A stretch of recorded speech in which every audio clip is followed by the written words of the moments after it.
Well, tell me about the water project. When did you start that? 98, is it? Yeah. So.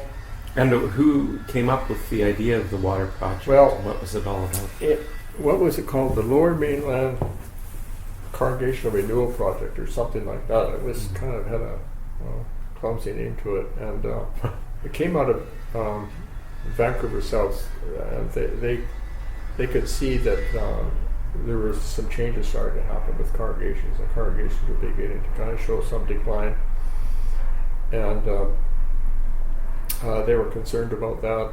And then it was kind of they committed some money to it, and then it was kind of claimed by the Lower Mainland presbyters, which probably was a mistake, but anyway, that's what happened. So it became a Lower Mainland project of all 4 presbyteries. Okay. The scope really increased. Yeah. 4 or 5. So there was about 75 congregations from Hope to Whistler. Oh, really? Yeah. And the idea was that it would be a project that would help congregations kind of deal with transitions and the transitional thing that was happening with congregations.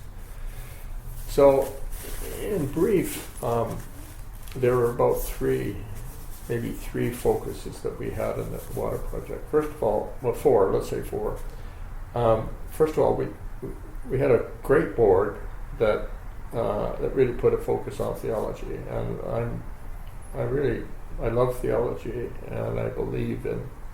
I tried to get church councils that I was related to doing theological work and to say, like, where is God in this agenda? Kind of what are we being called to be and do, kind of thing. Yeah. So the Water Project Board was very active theologically, and I really appreciated that.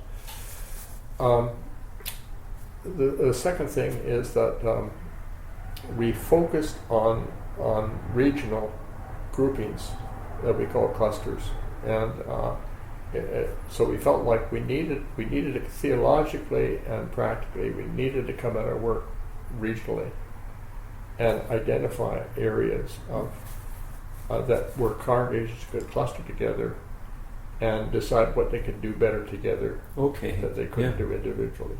So we had probably, I don't know, 10 or 12 clusters around the Lower Mainland. Mm-hmm.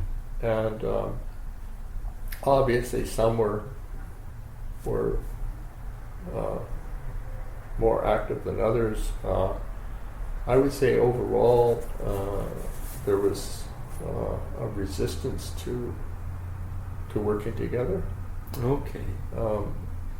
And that the cluster model was a model that I think holds a lot of promise, and maybe has been lived out now more than congregations were willing to do back then. But I think it was kind of like, again, rooted in what's the reality in this area, both in terms of the church life and also issues like how can we connect? Do we connect around some things that are happening in this community that we share?